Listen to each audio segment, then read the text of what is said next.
Now it's dangerous. You got the linesman holding one and other guys jumping in. You might want to do a health check on any Oiler fans that you know.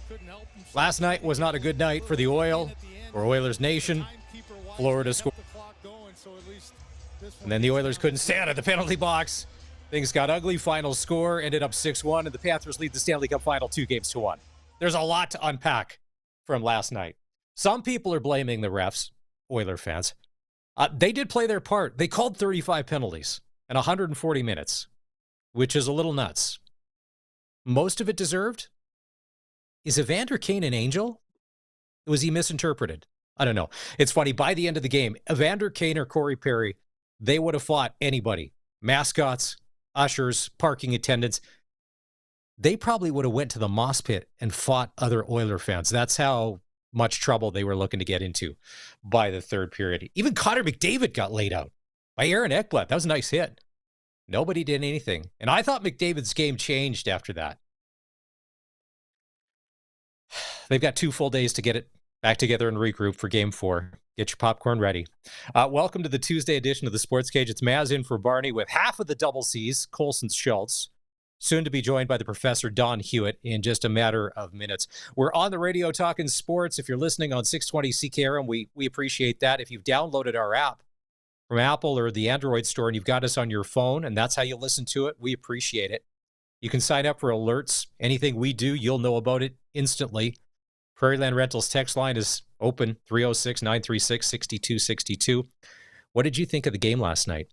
One of the guys that we're going to ask in about 20 minutes' time is Tyler Yaremchuk for Oilersnation.com. He's actually down in Florida covering the Stanley Cup final.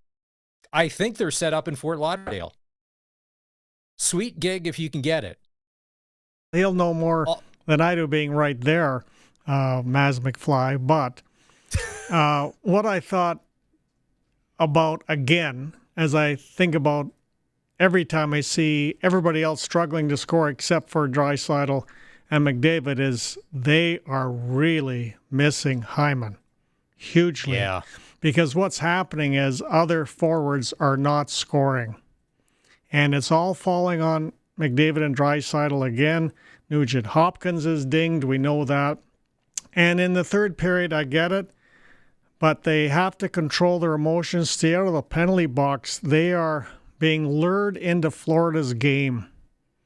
It's so easy to get lured into Florida's game, especially when you see, like you mentioned, the hit on McDavid. Very easy to be lured in, but that's what Florida wants. Don't ever kid yourself. They want the Oilers to get into this shoving matches, pushing, hitting, and the Oilers have to get on the power play and stay up the penalty kill, and they're getting off the game. I'm sure their head coach is going to be talking about it, but it's really the collapse of secondary scoring for the Edmonton Oilers, and particularly in the Game 2, Maz, when they went into that second overtime period. Even in the first overtime period, you could clearly see that McDavid and Draisaitl were exhausted. So all the work that the Oiler brass did to try to improve the depth doesn't seem to be paying off, and that's why losing Hyman was devastating, because he was a top performer in the playoffs, would have led the NHL in hits when he got injured. He was getting the points, and without him, Corey Perry's not as good as Zach Hyman. That's all there is to it. He can't keep up with the play like Hyman can, and so it's the lack of scoring depth that's hurting the Edmonton Oilers, and it's sad because we saw a similar thing last year. I think a lot of us, after seeing games 1 and 2, didn't expect that last night. You make a great point. The Oilers' depth has fallen off, and the Panthers' depth has gotten better. They got A.J. Greer back on their fourth line. Yeah. And Jonah Gadovich, a lot of people don't know who he is. He grew up as a lacrosse player. So last night when him and Darnell Nurse are mixing it up or whatever, speaking of buying into the Panthers, Gadovich doesn't mind taking a few to the nose, as we saw. There's a little blood coming off the knuckles as he gets thrown. The depth for Florida has started to play. The Oilers has fallen off. Yeah, like you're saying, Nuge is hurt. And if he is hurt, we don't know what. But should he be taking a roster spot? Because they got a bunch of black aces that they could go to if they wanted to. But it's Ryan Nugent-Hopkins. He's a first-round draft pick. He's played well. The McDavid hit, I thought, and it really didn't get talked about much, but you never see McDavid get hit by that. And it was done by one of his best friends, a guy he played junior with, Aaron Ekblad. And I had said in the Dallas series, I wonder if somebody like Florida will get wise to that drop pass where he's going to come across the blue line and just try and skate in to come in it from the side like Ekblad did. And he launched him into next week. He had to go down the tunnel. He did return. I don't think he was the same, but if you would have said it's going to be 6-1 Florida, I would have taken the Florida win, but I would have been like, there's no way it's a 6-1 blowout. And it was a blowout. I missed Marchand's first goal. I have kids, Don. You know what it's like. You try and feed your kids and look after them. Next thing you know, hockey game starts. It's 31-0 Florida. I'm like, I have no complaints. And it just seemed to unravel. Well, you missed the first goal by a player that is exceeding what I thought for expectations in the Stanley Cup final. When I watched Brad Marchand in the Four Nations, I honestly thought he couldn't keep up. I didn't even think Sidney Crosby in many respects could keep up. The pace was so fast in the Four Nations and maybe faster than the Stanley Cup final, to be honest. But he has done a heck of a job, and Paul Maurice does a heck of a job leading this team. And apparently on the bench, when nobody's looking, he's just yelling and screaming at his players. I don't know about yelling and screaming, but he keeps telling them, hit, hit, hit, hit. Goes on and on about it through the whole game. And Paul Maurice, he comes across like this mild-mannered professor, if I can use that word.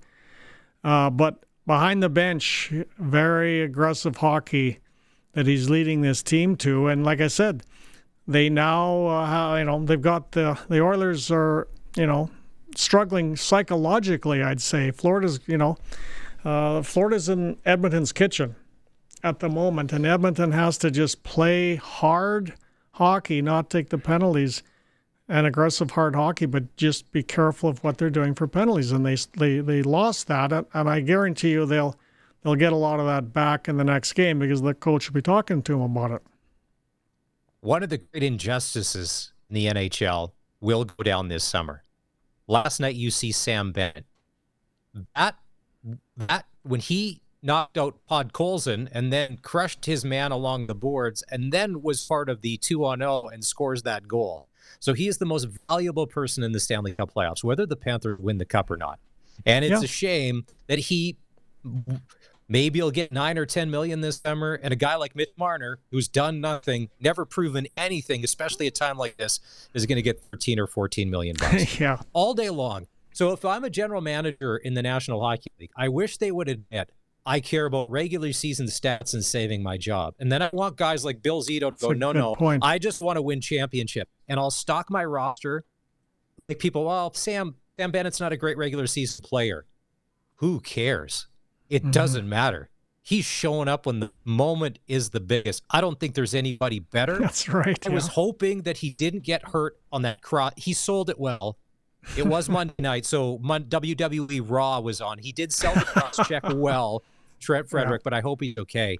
Well, but speaking of Marchand, you got to be impressed with Sam Bennett. There's nobody better right now. No, I agree. And that's why people like me get screwed up on hockey drafts, playoff hockey drafts, to be very honest with you, Maz, because Florida's coasting the last month. They're not doing too much, right? And so, maybe this team that's really hot is going to stay hot in the playoffs. And you forget, no, they just turned the tap on. And, I forgot to get Panther players in my hockey draft, and now I'm in 20th place. I heard some guys on Sports Talk Radio in another city today. I was listening. They were like, well, Matthew Tkachuk really hasn't done much. We're kind of expecting, and it's a down year. And then somebody piped up and said, he's got 18 points in 20 games. Yeah. That's a pretty consistent. And he's hurt. We don't know what. He is. It's a groin. But Matthew Tkachuk is doing Matthew Tkachuk things. And he had talked about, if you want to win the Stanley Cup, sometimes you got to be willing to get punched in the face and do nothing. Look at last night. At the end of the game, somebody had his arms, and Wallman is punching him in the face. And Tkachuk knows, I've got to do this to win. I love how this team is built. I love these guys and how they're playing.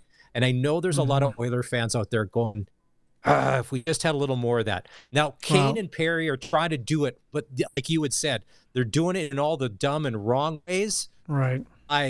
Being the guys that are getting tagged. Like, at the end of the game, Perry's got his glove left. Like I said, he would have fought an usher if he could have. Well, Perry's smart enough to know that's not the way to do it. No, and another interesting thing, too, Maz, is that how physical the Euros on Florida play. You never think of the European players as being heavy, physical, hard players to play against in the playoffs. So, hello, have you checked out all the Euros that are playing very hard, tough physical hockey for Florida? Again, Paul Maurice. In the playoffs, he's the best coach in the NHL right now. And all after he left Winnipeg under those dire circumstances because they had no leadership in Winnipeg and had to take the captaincy from Wheeler, or if you go and remember that a few years ago. But all of a sudden, he's got a pile of leaders in his dressing room in Florida, and he doesn't have to worry about that. And he's looking like a hockey genius 100%. Really? It's great to see Sam Reinhart, former Dub guy, get a goal last night. It's good. And people talk about, oh, he's on a tough series. But Sam Reinhart's one of those guys where, like Carter Verhaeghe, they kind of score when it matters. And those were goal scorer goals. Top corner on Stu Skinner. And Skinner's probably going to get the start tomorrow. It wasn't all his fault. The sky's not falling. They practiced today. No Nuge. Apparently Skinner was in his spot. The other Skinner. Okay, 2 days to heal, hopefully. And they're going to have a day off tomorrow. We're going to talk NHL throughout the show. Sure. Like I had mentioned, we got Tyler Yaremchuk coming up in a couple of minutes. But the Riders got back to practice today. And because of the smoke, they went indoors. Now, Don, from last game, we were happy to get the win. But as we've seen over the past 5 years, you miss a second, you miss a lot because all of a sudden the injury list starts filling up. More guys on the 6th game. I didn't realize this. Oh, no. What happened to C.J. Rivas? Because he's now on the 6-game injured list. C.J. Avery or Rivas? Or which one? Is Rivas hurt too? I know C.J. Avery. What's that? Last week I was calling everybody on the D. I was calling him C.J. Milligan, C.J. Avery, C.J. Rivas. I think it's C.J. Avery. So many initials. Well, apparently he's got a bicep, Colson just told me. I'd heard a broken arm. Now I've heard bicep. I think, and Dave would know, I think C.J. Avery was still playing after he suffered that injury because I watched him laboring on the field making tackles, and I thought, was he playing with a broken arm or a torn bicep? I guess that shows you how tough he is. But C.J. Avery, I thought, last year was the most underrated player perhaps on the Roughriders, and to lose him at the will linebacker spot, my goodness, when does it ever end? I mean, it's just... it's crazy for Saskatchewan, and that's crazy for the bottom line as well, as we saw last year at the end of the year with the financial report. You're paying, some big salaries for nobody playing, and it's tough for Craig Reynolds for sure. I'm looking at some of the notes that Dave said. Dave Thomas will join us after 4 o'clock with an update from practice. So update to the injuries: C.J. Avery, Kian Schaefer-Baker, and Peyton Collins on the 6th game as well. Peyton Collins goes down with the knee now, and I hope Schaefer-Baker doesn't have some sort of an Achilles problem. I don't know. All he did, as you know, Maz, is he just ran a route and went down, but he did stay on the bench for the first half, which means if he popped his Achilles, I don't think he'd be on the bench. But you'll have to ask Dave. That's a big question that I'm sure Dave can answer, is just exactly what's going on with Schaefer-Baker. But Peyton was just a wall. He's an outstanding find. He was dominant as a left tackle before he got injured. But now you got maybe the story of training camp. Again, Dave's more qualified to talk about this than I am. And Daniel Johnson. I believe Daniel Johnson was taking first-team reps on the O-line. Again, check with Dave. And he got all the rave reviews from the head coach towards the end of training camp as the most improved player from last year on the entire team. Daniel Johnson. He got a little action in at the end of the game against Ottawa. But, yeah, I'll be listening when I drive home at 4 to hear what Dave has to say about Daniel Johnson. This is why I didn't like the preseason talk of, the Riders, they're automatic, but just because of roster, they're automatically going to be in the Grey Cup. I'm like, no, stop. This is not, this, Don.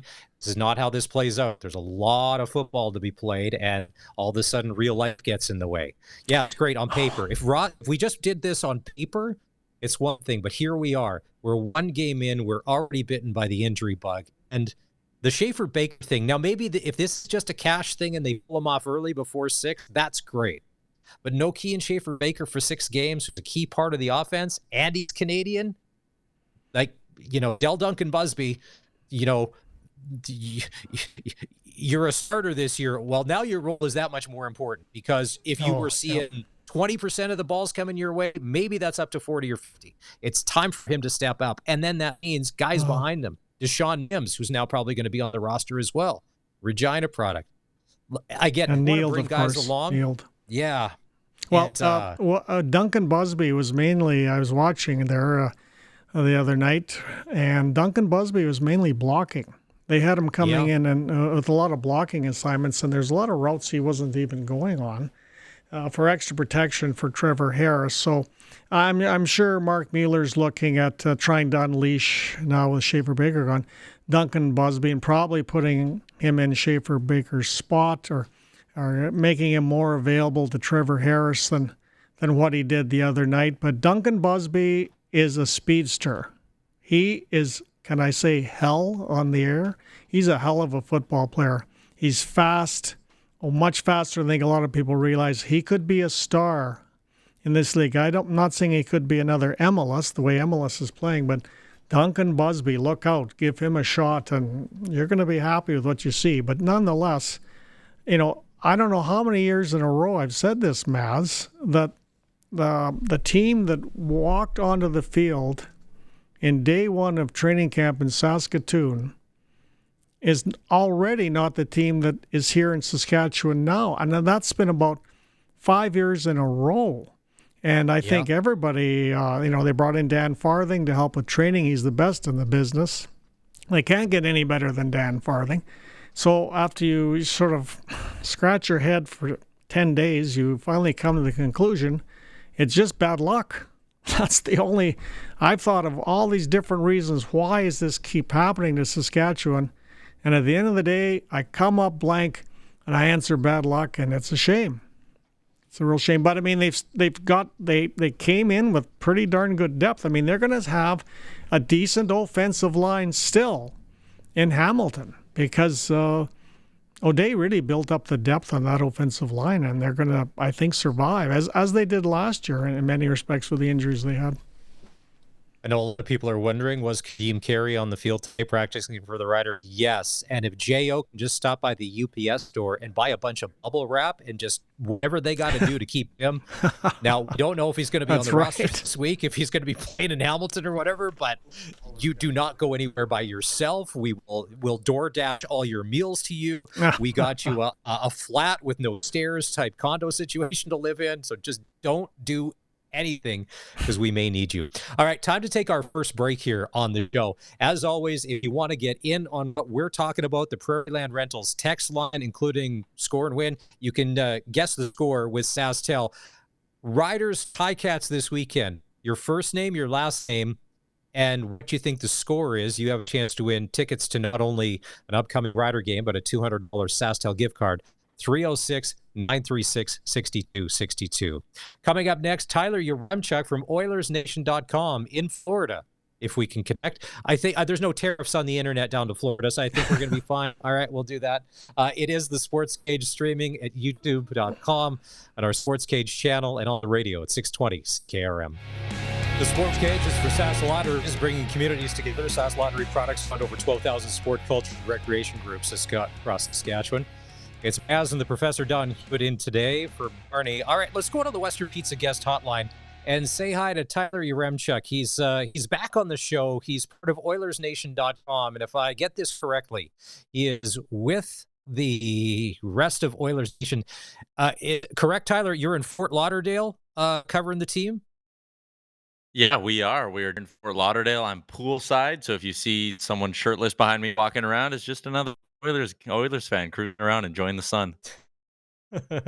um, After watching the first two games of the series, were you as surprised as a lot of us to see a 6-1 game, how it all turned out last night?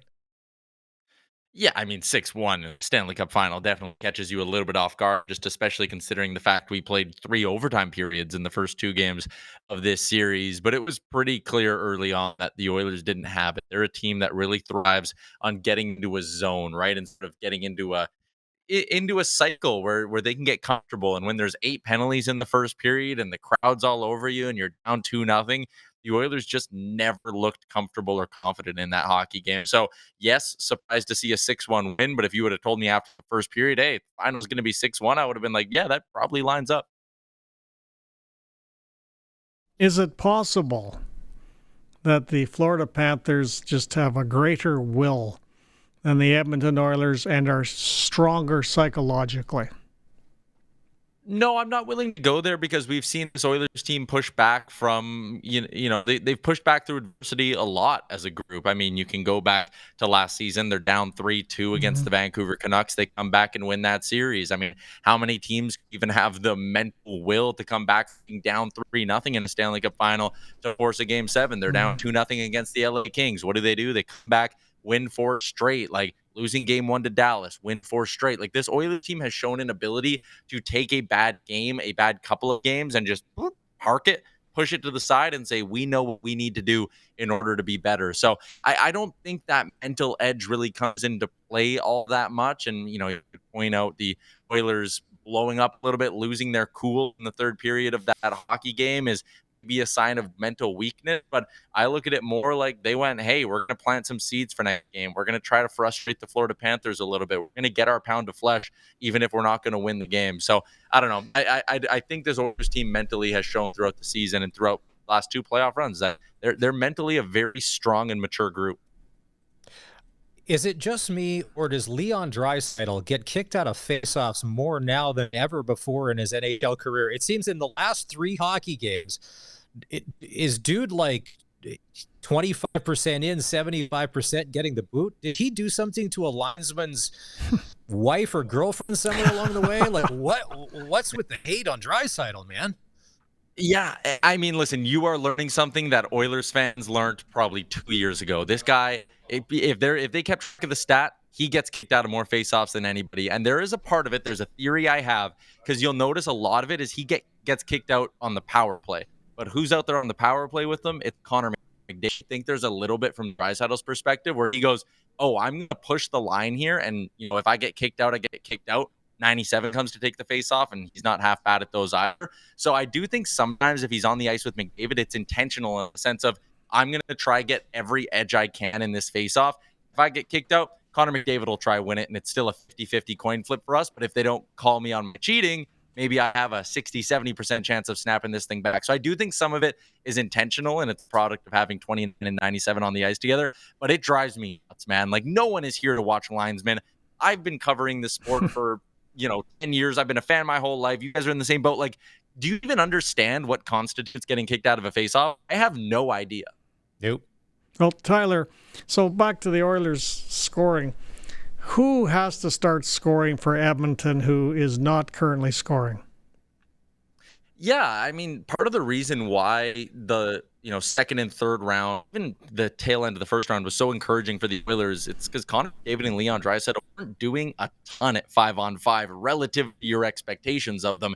It was a 2-goal game from Adam Henrique. It was a 4-game run where Connor Brown looked like the $4 million player the Oilers thought they were getting 2 years ago. And so far in this Cup final, that hasn't necessarily been there. The scoring's been the big guns. The scoring's been the power play. And you look at an Adam Henrique who's looked slow. Evander Kane doesn't, he had the 1 goal in game 2. I feel like he has a little bit more to give. Like, I would say basically anyone who's not on the top line right now, and then also add in Leon Draisaitl. Like, I've liked Nugent Hopkins' game. He's clearly playing through an injury, so you got to keep that in mind when you evaluate him. Draisaitl's good, McDavid's good, Perry's good, but anybody. And that's kind of the beautiful thing about this Oilers team is you can look up and down this lineup, line 2, 3, 4, and go, that's a guy with potential. That's a guy who's scored before. That's a guy who in this playoff run has had a handful of games where he's looked really, really good.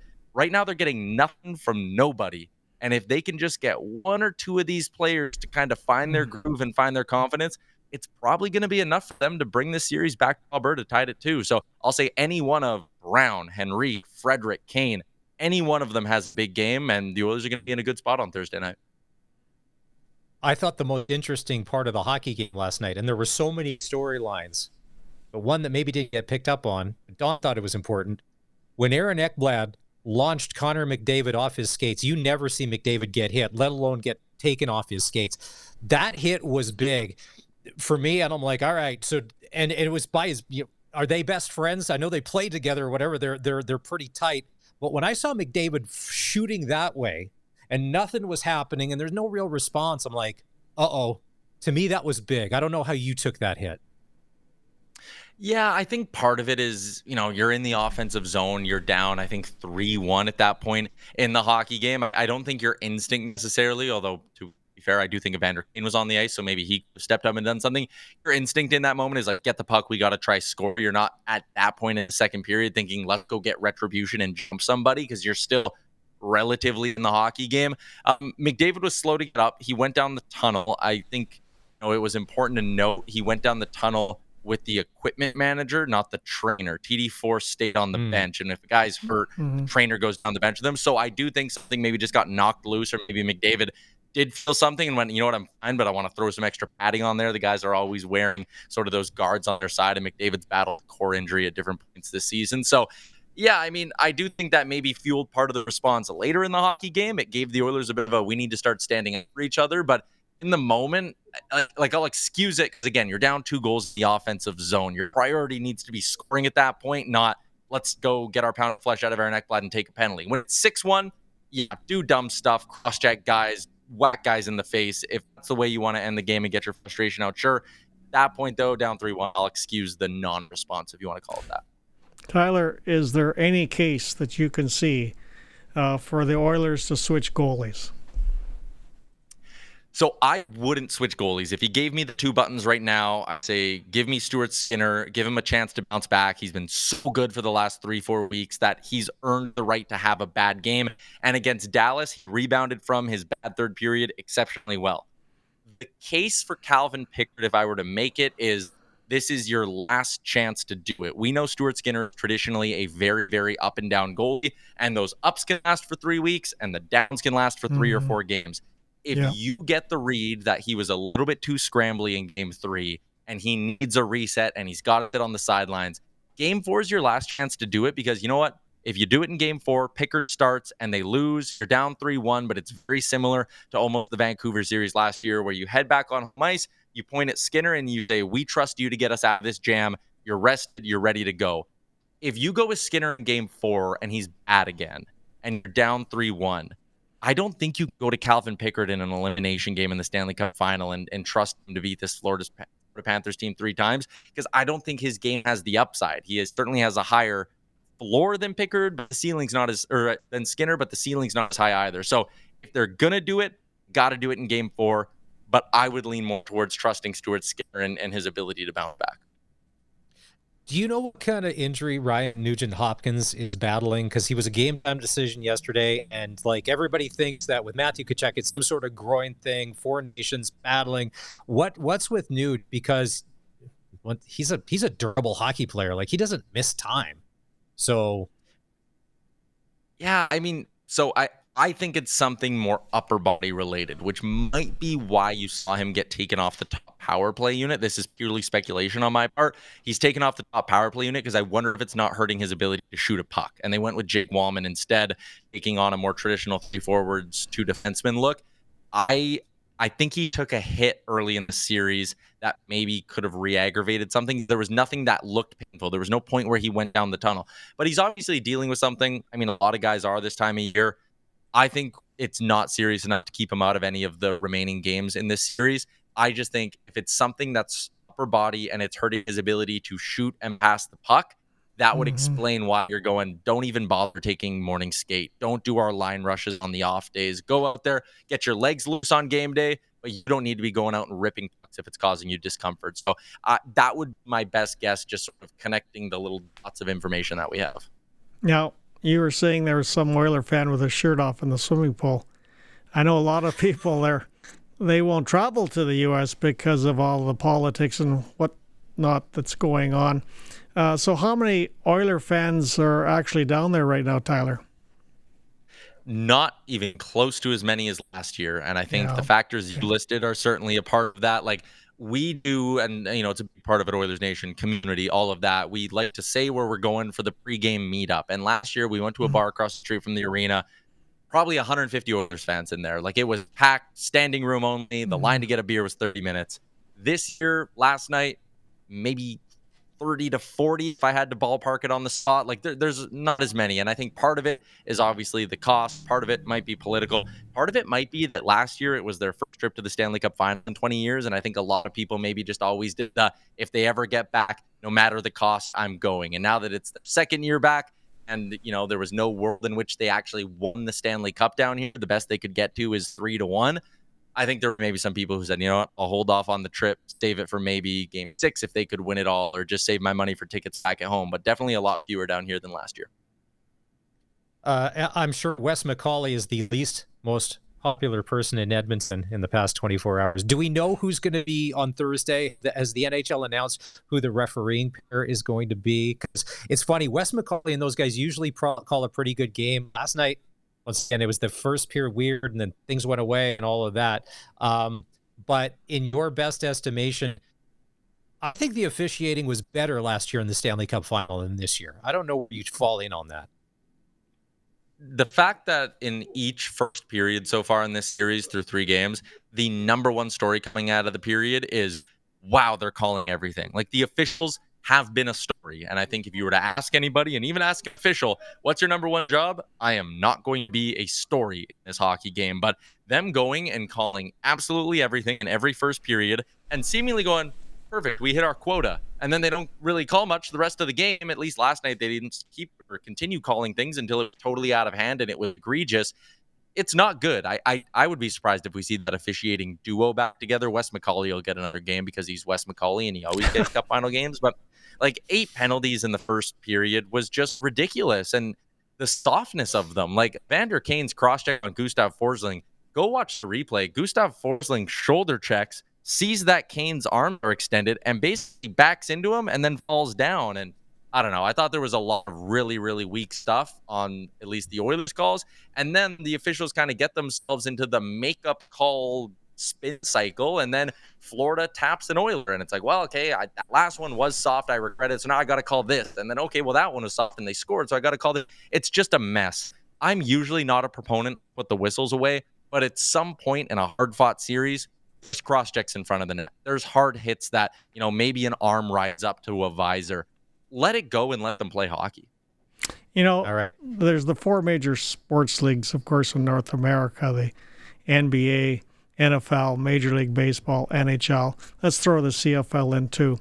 I'm going to ask you a question, Tyler. Of all those major sports, which one, I know what I think I know what Maz thinks, which one is the most inconsistent league for officiating?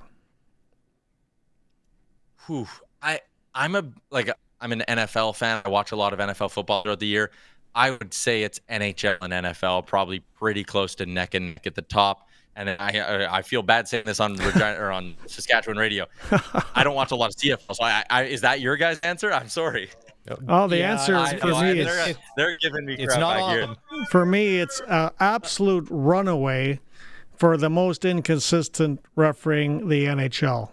It's not even remotely close. No other sport changes officiating rules, at least what happens on the court or the ice or the field, like the NHL does. And I think NHL players, general managers, coaches, their heads are always on a complete swivel as to what is going to be called in the NHL, not just goalie interference, anything. And I'll go wild and say ever since Gary Bettman was the commissioner, which has been almost longer than I've even been alive, NHL officiating has been dreadful. And he just doesn't hire the right people. I don't know what he's doing, old Gary Bettman, but honestly, it's embarrassing when the players don't have a clue as to what's being called. It's the standard. That's always been the problem for me. If it's going to be a game like last night where you're going, we are calling everything, then call everything. And if there's 8 penalties in the first, call every infraction in the second period too. My issue is when it's just flip-floppy and it's dependent on the game. And like, I always laugh. If you could bet on which team's going to take the next penalty in a hockey game, anyone who's watched one NHL game or a season of NHL hockey could become a millionaire, because when a team is up 2-0 and they've had 2 power plays, you sit there and you go, well, we know, like, the team who's trailing is absolutely getting the next one. And unless it's a puck over glass where, like, they can't ignore it no matter how hard they try, that's the annoying part for me. It's the game management. That's always the term that's thrown around. And you're right. They ask Gary about it every year at the Stanley Cup final, and he says, we have the best officials in the world. It's not a problem. I think every hockey fan would disagree with Mr. Beck. I think so. All righty. On the Western Pizza guest hotline, Tyler Yaremchuk from Oilersnation.com. Hey, Tyler, there's this thing called climate change going on. So heavy SPF, my friend, if you're in the Fort Lauderdale sun. Best of luck, and let's catch up in the summer once they start handing out all the free agent money, because that's a whole other story about who actually should be getting paid and who will end up getting paid. Safe travels. Appreciate the time today. That's Tyler Yaremchuk joining us on the SportsCage here. That is our Twitter poll question today, and we're asking you, this is, how has the refereeing been in the Stanley Cup Finals so far? You've got 3 choices: good, so-so, or awful. We'll get an update after 4 o'clock. You can go vote now on our X account at SportsCage. Time to take another break. When we come back, we've got some audio from Rider practice. We're going to hear from Coach Mace. Dave Thomas was able to catch up with him. They were indoors today. A lot of injuries as we get ready for Hamilton. Lots going on. Don't go anywhere. We're back in just a few. This is the SportsCage on the home of the Saskatchewan Roughriders, 620 CKRM. It's a big rodeo weekend in Saskatchewan. You've got the Pilot Butte Rodeo starting on Friday, the KRCA Estevan Rodeo kicking off on Friday, and the Long Creek Rodeo in Radville, which will get rolling on Saturday. We're going to dive into that rodeo on Friday. Dustin Edwards, our rodeo insider, will join us. And tonight, Regina Red Sox taking on the Swift Current 57s. Mitchell Field, Swifty. That game starts at 7 o'clock. And then the Red Sox are home to the 57s tomorrow night. And SportsCage will be live at Curry Field. All right, it's Maz and the Professor, Don Hewitt, doing SportsCage today for Barney. Rider practice was moved indoors because of the smoke, and Dave Thomas had a chance to catch up with head coach Corey Mace and asked him about the newest Saskatchewan Rough Rider, Kadeem Carey. He's on the PR. Like I said, this is a place he wants to be. And in that situation, I think that speaks volumes to, A, what it is that he believes we have going on here, but B, also him understanding, the process of it all, not being afraid just to help this team get to where we want to go. So all things made sense for everybody, and we're happy as ever. He's happy as ever. I had texted Barney when the football game was on Thursday when Ouellette went down, and I had said, I hope that O'Day is texting somebody and we signed Kadeem Carey. He's just too good of a football player to be on the street. Well, you make a point, Maz. I mean, he just won the Grey Cup. He's familiar with Mark Mueller's offense. He knows it already. He doesn't need many days to get ready in terms of the playbook, obviously, and the coach knows what he's made of. The coach knows him well, the head coach. So I think it made a lot of sense. And, if you look at some of the other options they had at running back, like Walter Fletcher, Carey's probably a better blocker. Fletcher's, I think, 4 years younger. He can also return kicks. But I think the way the Rough Riders want to protect Trevor Harris and the way they play their offense with hard, straight-ahead running, Carey fit the bill. And it does concern you about Ouellette and how he's doing. Now, I understand he was at practice today. I don't believe he was practicing, but he was in his sweats and whatnot watching. So we're hoping that he's fine and that he's okay. But I thought, the Riders sort of pulled the rabbit out of the hat there quite nicely to get Carey, because he had he had a big chip in his shoulder last year because of what happened in Calgary and helped the Argos win the Grey Cup. Now he's going to have another chip on his shoulder towards the Argonauts, so maybe that chip will also propel the Roughriders to a Grey Cup. We hope so. Here's hoping. We'll hear more from Coach Mace and quarterback Trevor Harris after 4 o'clock when voice of the Roughriders, Dave Thomas, will join us. It's time to take a break. News is coming up, and we'll go coast to coast with Arash Madani. And as always, Arash has got a lot to say. It is the we have a new CFL season, and we have a new CFL commissioner. So I want to see if Arash has got his game where it needs to be, because Arash and the commish haven't always seen eye to eye. We'll check in with him in just a couple of minutes. This is SportsCage. We're streaming on our YouTube channel. You can get it at sportscage.com. And that is the Professor Don Hewitt, and we are on the home of the Saskatchewan Roughriders, 620 CKRM. It's Tuesday afternoon. It's Maz in for Barney today. Oh, programming note, we're taking the show on the road tomorrow. SportsCage live at Curry Field. Regina Red Sox will be taking on the Swift Current 57. Dave Thomas will be there. Special guests appearing on the show tomorrow. Ryan Pinder, who's part of the Barn Burner crew. They do a Flames live stream every day. Pinder just completed a few weeks ago the 999 baseball challenge. 9 innings of baseball, 9 beer, and 9 hot dogs. That's an Iron Man situation.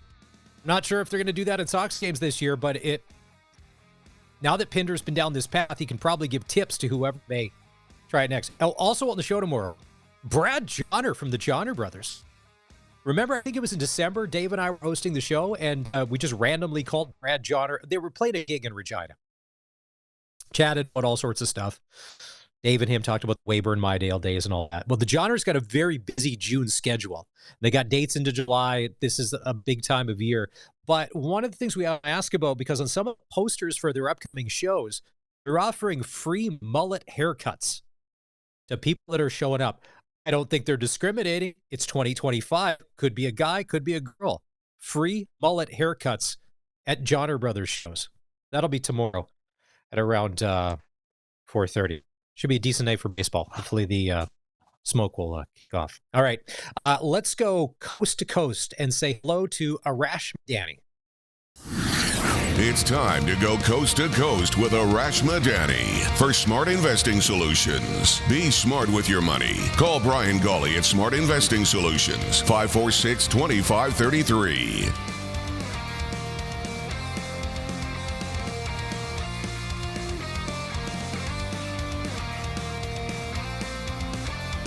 A better value proposition than what you had in the past. And Arash, you and I were not really, I don't know if we were to go to this Johnner Brothers show together. I don't know that the mullet free haircut situation applies to either of us. I mean, it's just. No, I don't think it does, Maz. I don't think it does at all. In spirit, yes, but in practicality, no. Here we are. It's week 1 of the CFL season. And the Riders injury list, if you're watching the stream, I'm going like this. The list is, Arash, we've only played 60 minutes of football. How can we already have multiple people on the 6-game injured list? Again, 5 years in a row.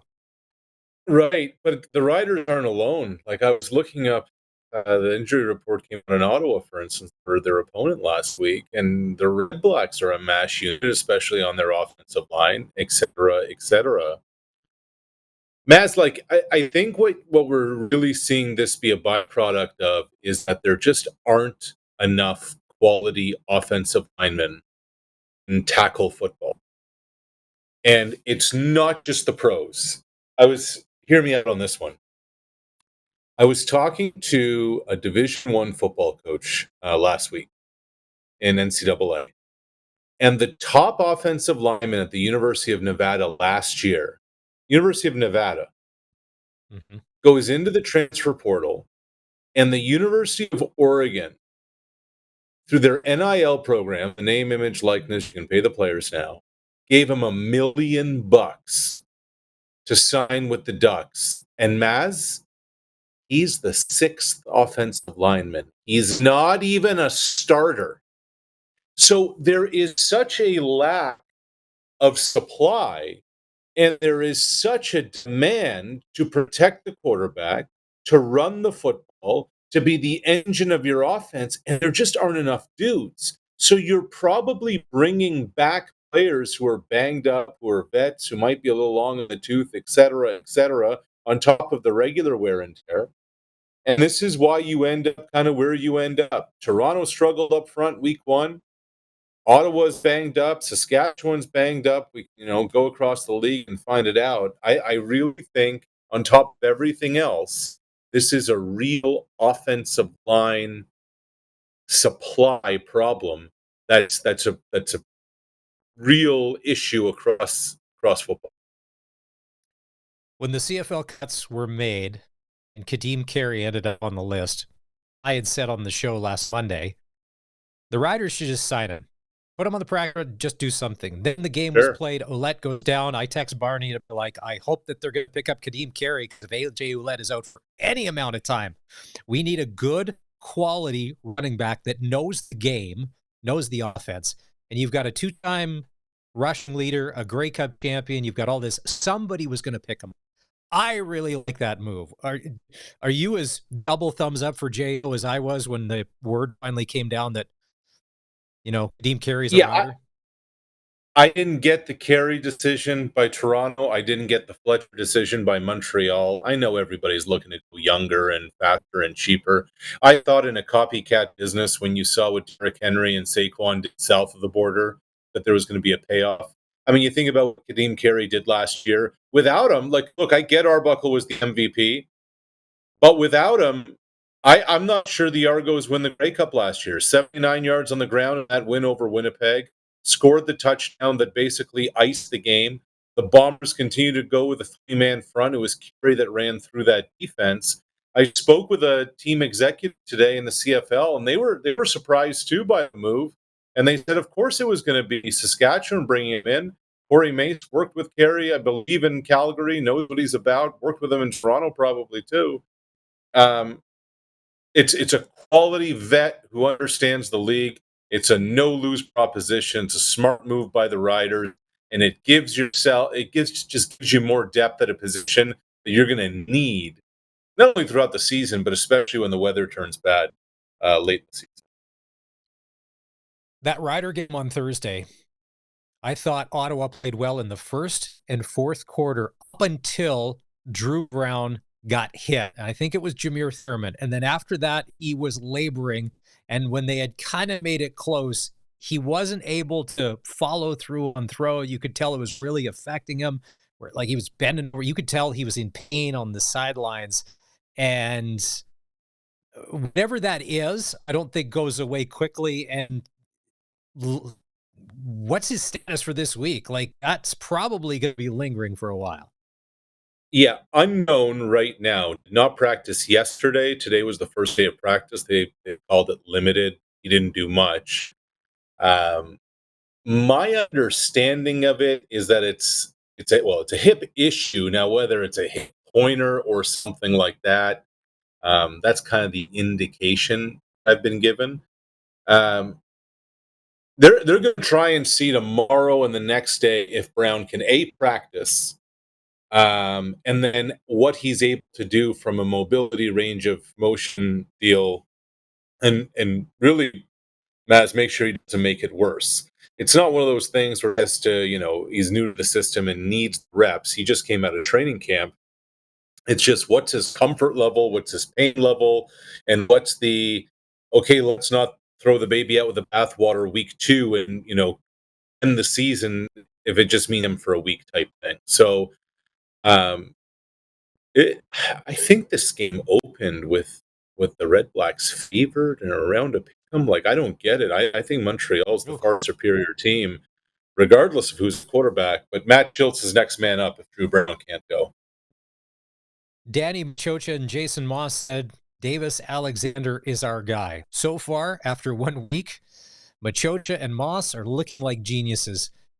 He looked good, and conversely, Toronto helped him look good because I think, for whatever reason, when Arbuckle has time to think about playing and being named the starter, it never goes well. When he gets thrown into games with no notice, he does well. But Davis Alexander was as advertised. Alouettes look good. And they didn't ask Alexander to do too much, Maz. Like, they don't make mistakes. They don't make bonehead decisions. It's not trying to play hero ball. Take what's given to you, execute the offense.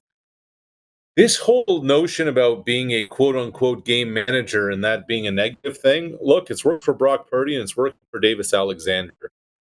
And I get that Arbuckle's going to take some of the brunt of this, but to me, that was just a gong show of offensive line play. Like, I can't imagine what Toronto's offense would have been if not for Coxie just being able to climb the ladder and make some plays. You know, the first touchdown of the game that Montreal scored on defense, it was officially a fumble return for a touchdown. That's really not the spirit of it. But I still think Toronto will be okay. I think it's going to be it's going to be a grind. They lost a lot on defense, but it's a long season. But until they get that offensive line stuff cleaned up, they're not going to stand a chance here. It's funny you said they'll be okay. Toronto just always ends up winning the Grey Cup. Doesn't matter what their record is, what their roster is, they just always end up winning the Grey Cup. Well, I mean, look at last year. Look at last year, right? So you miss Chad Kelly suspended for the first half of the season. It takes them a couple of games to knock the rust off, and then they're fine. And the way I've been made to understand it, Matt, I don't think Chad Kelly's coming back until late this month, maybe early next month. I think it's going to be another 3 games that he's going to miss. So this is just the way they're going to go into it. But it's almost like the old Sparky Anderson line in baseball, when Sparky would say, "Get to the end of May, be 500 and be healthy," and then the season starts with 100 games to go. In the CFL, it's be healthy, be around 500, stay in the fight, Labor Day, and the season gets going. I know we're going to get into the NBA here real quick. I want to ask you, because everybody, the Rodney Dangerfield Award in the CFL is going to the Calgary Stampeders. Nobody showing them any respect in the preseason polls, even in week 1 last week. And Hamilton didn't play their best game. But if Charleston Hughes picked Calgary to end up 5th in the West, if that does come true, they are going to be the hardest to play against 5th place team in the West in the CFL in a long time, because I think that they may be okay. They're not as bad as people are saying. If the Stamps end up 5-13, I won't be surprised. Okay. Could they end up 13-5 though? No. Okay. No. Not good enough. Personnel isn't good enough. It has nothing to do with their quarterback play, nothing to do with Vernon Adams. I get they went out and changed their receiving core. They went out and changed their quarterback room. But overall, from a personnel, I was a little surprised from Hamilton. But again, it's only a week. It's only a game. They're coming out of training camp. I'm interested to see this week, though. I think Toronto got something up their sleeve for them. I think the real Stampeders, you'll see a little bit more of that this week. Yeah, and then real quick, Buck Pierce and Nathan Rourke showed up with a complete package game, and it looks like Trey Ford was still playing video game football, rolling out of the pocket, playing Sandlot on every opportunity could. I don't see that as a recipe for long-term success for the Elks. You got to stand in there every once in a while and throw the ball, don't you? Yeah, and that's part of it. It just seemed like the Elks looked like a team that were coming out of a training camp with a first-year coach without much of an off-season program outside of that. They had special teams miscues. Yeah, Ford could have gotten one back. Even pre-snap penalties that Ford in the post-game media availability said, "Hey, that was on me. I screwed up the cadence." I actually don't think there's often a lot of value in having a week 2 bye week. But for a new coaching staff coming in and new systems being implemented, I think this actually helps Edmonton right now, just to try and get it together as they navigate a real long season. NBA Finals continue tomorrow night. Indiana and Oklahoma tied at 1. Of course, there was this stunning comeback in Game 1 with 0.3 seconds left. Because rightfully so, the Oklahoma City Thunder should, by all accounts, if it all plays out the way it should, win this series. But What? I mean, Indiana's scrappy. Like, do you think it's the walk in the park that everybody thinks it's going to be for OKC? Yeah, scrappy is a great way of putting it. They also just don't go away. They also have firepower. And it's not just Halliburton, it's not just Siakam. You know, you think about what Andrew Nembhard has meant to the Indiana backcourt. He had Shea on roller skates in game one. Absolutely cooked him in that 15-point fourth quarter comeback. If you're watching on the stream, crosses over 3 times, step back 3 to put Indiana within striking distance and ultimately win it. I still feel, Maz, that Oklahoma City is the far superior team. They have the best player in the world, the best player in the series, the best player on the floor. They have the best defender of the series in Lou Dort. They have more depth. And outside of Siakam, nobody in the series really has championship experience. So that's not even a determining factor either. But what Shai Gilgeous-Alexander can do is absolutely change the dynamic of a game, a series, a team, a city, the fortunes of a franchise, and you're seeing that throughout these playoffs. Again, just how magnificent this Canadian kid is, man. We're far removed from the Toronto Raptors just because of distance or whatever. So, like a lot of, Sure. and this has changed for me with the NHL, I cheer for players, not necessarily teams. So anytime there's any reference to any Canadian doing anything good in the NBA, I'm like, yes. And sometimes it's the first I've ever heard of him, and I'm like, yes, that's our guy. That is our guy. And it's funny, Arash, year after year after year, it grows and grows and grows that the Canadians are infiltrating the NBA. It's amazing, Maz. Like 2023, I covered the NBA Finals, the Denver-Miami series, and there's Jamal Murray, who's basically Robin to Nikola Jokic, who's Batman, the NBA MVP. And now here we are a couple of years later, and Shea is the head of the snake. He's the best player in the world. He's the league MVP. Guy from Burlington, Ontario. You know, on the outside of his high school, they have a big mural painted. He's all of it. Now, the question becomes, when does this translate at the Olympics? Because it was a disaster in Paris last summer. But now the fact that all these guys are going to have 4 more years under their belt, the fact that they're playing in series like these, like conference finals, NBA finals, Dort talked about that at his media availability the other day, that this is going to be great for the national team because Nembhard's doing this, and Benedict Mathurin for Indiana's doing this, obviously Shea and Lou. I was at the game that Canada lost, Maz, against France, and I walked to the building about 90 minutes before tip-off at the Olympics. I'm like, uh-oh, because the place was shaking. Allez, les bleus. Like, it was home court advantage. I'm thinking to myself, all right, these guys have played on big stages before, but this isn't a best of 5. It's not a best of 7. It's a 1-game elimination. And I just think that having gone through that in Paris, playing on stages like these at the NBA Finals and multiple players being there, I think that's just going to bode so well for the LA Olympics, and then it's game on. And especially when it's in the U.S., you know it's going to mean a lot more to those national team players. Finally, real quick, when it comes to baseball, no one can really figure out who the Toronto Blue Jays are yet. It's still early. Hey, we're still hope second, third place. We're flirting with that. We could use a Jose Bautista, but he's no longer at our services. But he's Hall of Fame-ish material. He's in. He's officially in now. He's officially in. A couple of years ago, he went up in the level of excellence at the ballpark in Toronto, and over the weekend, inducted into the Canadian Baseball Hall of Fame. It was an emotional Bautista when that happened, you know, reflecting on his time in Toronto. Maz, I tell you, man, you go to the ballpark today, and Bautista hasn't been a Blue Jay for almost a decade. Other than Vladimir Guerrero Jr., there's more 19 Bautista jerseys than any other player. And if you say bat flip to anybody in this country, they know exactly what you're talking about. The ALDS, the Texas series, the Defiance, you know, how big and magnificent that was. Bautista is not just kind of, well, first of all, he is a Canadian Baseball Hall of Famer.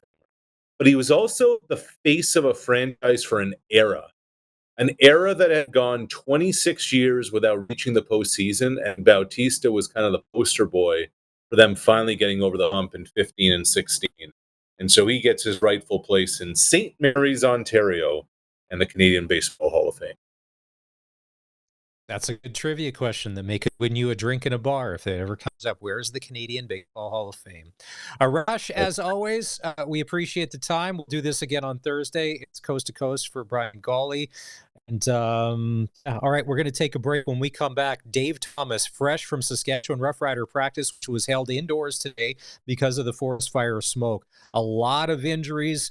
That starting lineup on Saturday in Hamilton's probably going to look a lot different than it did last Thursday against Ottawa. We'll catch up with Dave next. This is the Sports Cage. Thanks for watching our stream on our social channels. You can do that on X at SportsCage, on YouTube at sportscage.com, and right here on home of the Saskatchewan Roughriders, 620 CKRM. Roughrider Foundation 50/50 is back again this year. There's early bird prizes to be won every game. You can get your tickets online at riders5050.ca. This week you have a chance to win a Calgary Stampede experience, which includes flights to Calgary, hotel, tickets to the Stampede Rodeo, the Chuck Wagons, the Grandstand Show, or you take $3,600 cash. Am I the only one that got the email yesterday about the kids' school supplies for next year?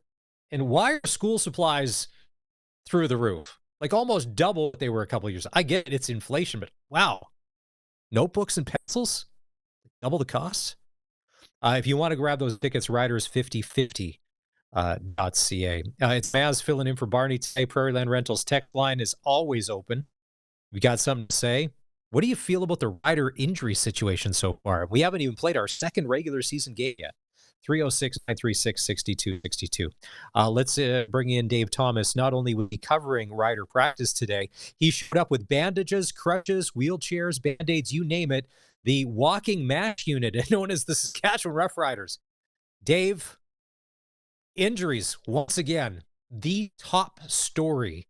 Let's start there. Who's hurt and going to be out of the lineup for the Riders? Well, out of the lineup for a while, and now on the 6-game injured list is CJ Avery. He has a shoulder injury or bicep injury, so it's a long-term deal. He may get back for the end of the year, but CJ Avery was not on the practice field today. Kian Schaefer-Baker, not on the field either today. Now, apparently some have seen him on a scooter type deal or on the sidelines, so it isn't a season-ending injury, and they're not going to rush him back, but it sounds like it could have been way worse than what it is. But again, it is going to be a while before he gets back onto the field. Also, we learned that Peyton Collins has a knee issue.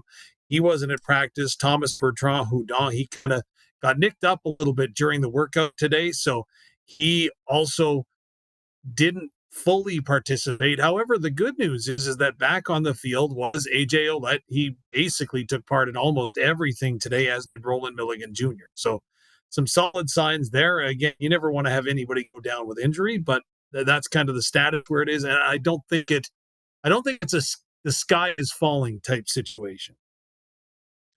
It just seems that the bad luck continues, and it's kind of like year 5 as to, some of these, you feel for him, like you said, with Avery, if he may be done for the year. And like Don said, he watched him during the game. Did you see him playing with his injury? Because like that's what Don said, you could tell something was up. But if he gutted it out with a torn bicep or whatever it is, thank you, CJ Avery. Rider Nation appreciates what you were doing, man. That would have been incredibly painful.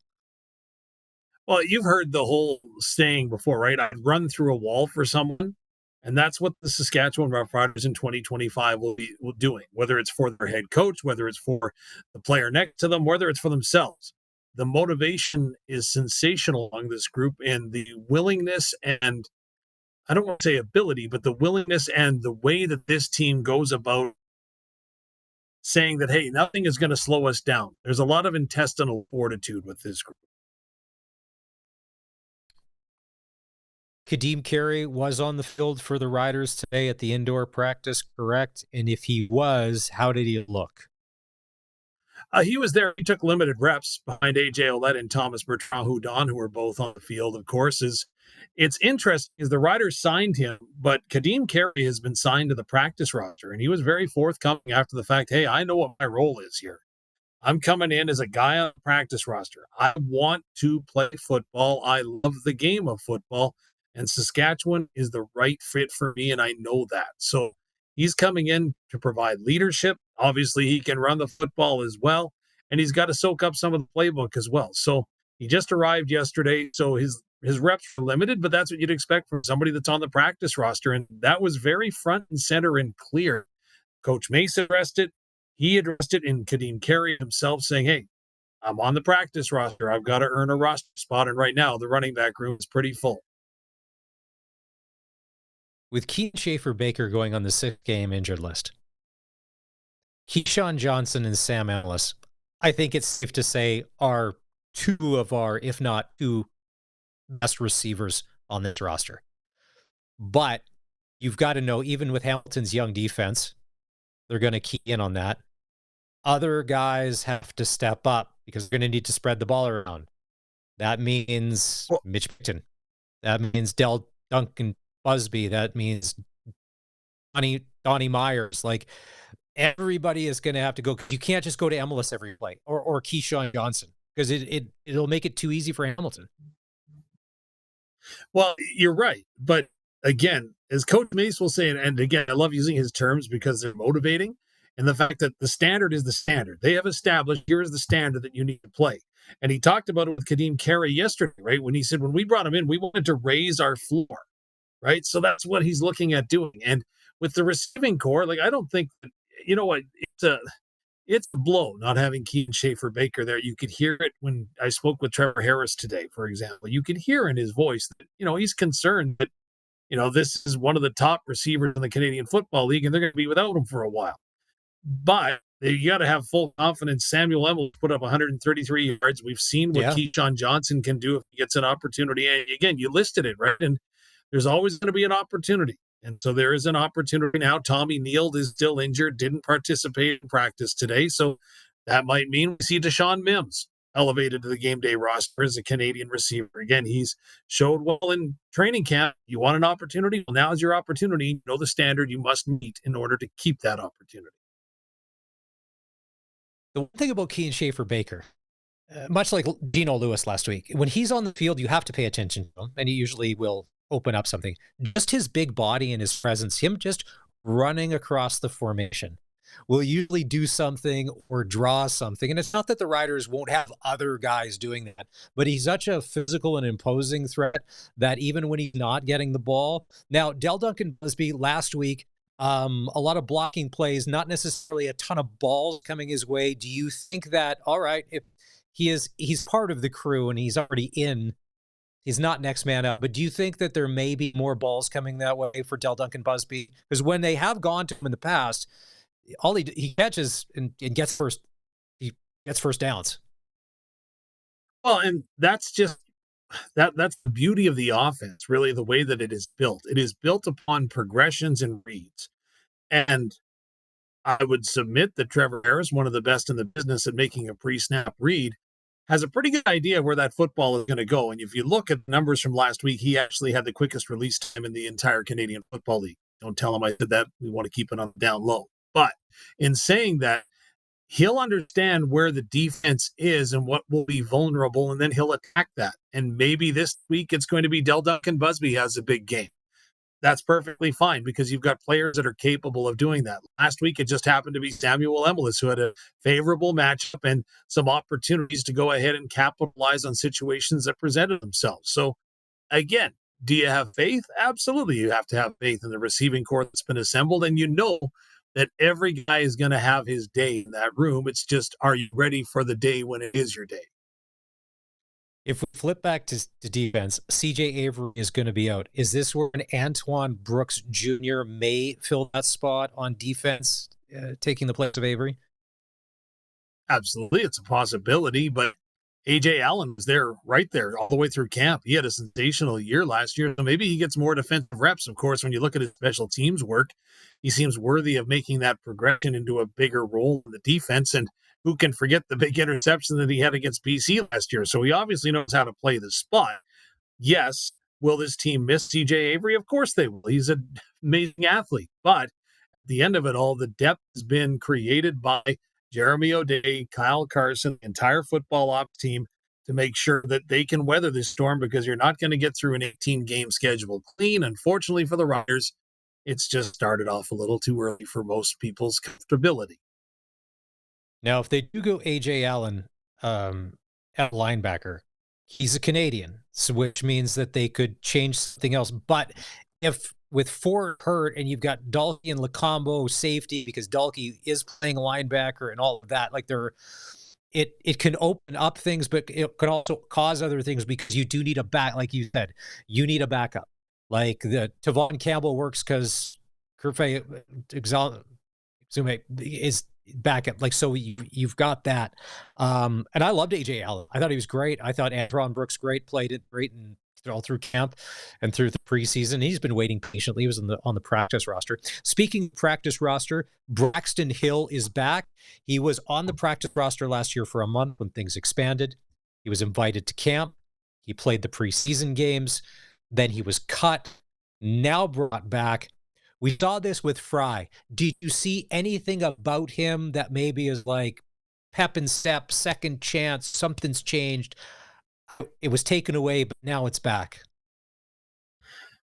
I tried to kind of get a read on his demeanor, and it was very much like Noah Zare up in Saskatoon. Noah was, of course, released and came back a few days later, and it's very much just a workmanlike attitude. Like, hey, I missed you guys. I'm here. Let's get back to work. And there doesn't seem to be any animosity. Everything has been done respectfully, right? So once you've gone ahead and fostered those relationships, you can go ahead and go back on those relationships, right? So again, there's a big opportunity. Like, one guy we haven't talked about is Malik Straker, and he's done a terrific job as well, right? A 4th-round pick last year of the Riders, who made the team and in his second year out of Arkansas State. So he too is a guy that could factor in as Aubrey Miller Jr. as well in that linebacking core. So there's options. And when your backs aren't against the wall, right? Last week, Ottawa had their backs against the wall a little bit when it came to the ratio. The Roughriders are nowhere near that right now, which is a very big positive. The trip to Hamilton this week, it'll be a big test, because I think Hamilton, it's a home game, a home opener. I think they're probably going to play better than they did against the Stamps, because it's another week under the belt. Darian Durant said yesterday he smells blood in the water with Hamilton. The Riders are going to be all over this, and he's expecting big things when they go on the road. All right, let's take a break. When we come back, you had a chance to catch up with our quarterback, Trevor Harris.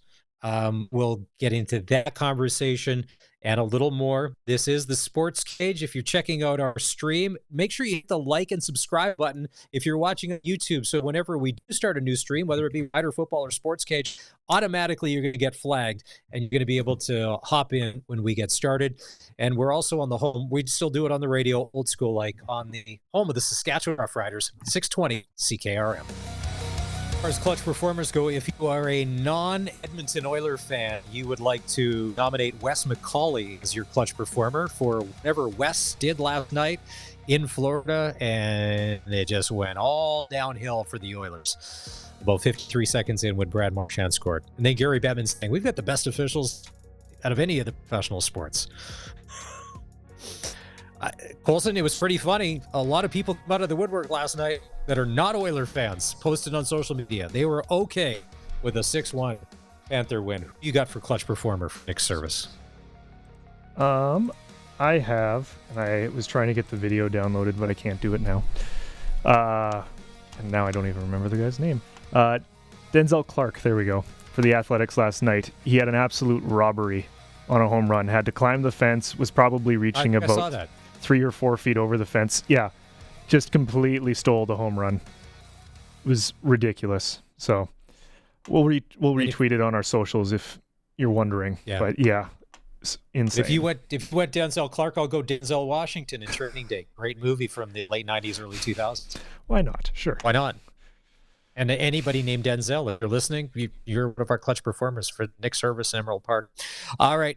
He's on the Western Pizza guest hotline. Dave Thomas, voice of the Saskatchewan Roughriders. Practice was moved indoors today because of the smoke. And there was a chance to get back to work after the big win on Thursday. We talked injuries. CJ Avery is pretty much 6th game, but could be longer done. Kean Schaefer-Baker is on the 6th game. We don't know. Peyton Collins 6th game with a knee. Am I missing anybody else that was 6 gamed off the walking wounded list for the Riders? No, I think you nailed it. I think that was everybody. So, yeah, those are the big All ones, right. and obviously there's concern there. But, again, you go forward, next man up, like it or not. You had a chance to catch up with Trevor Harris, and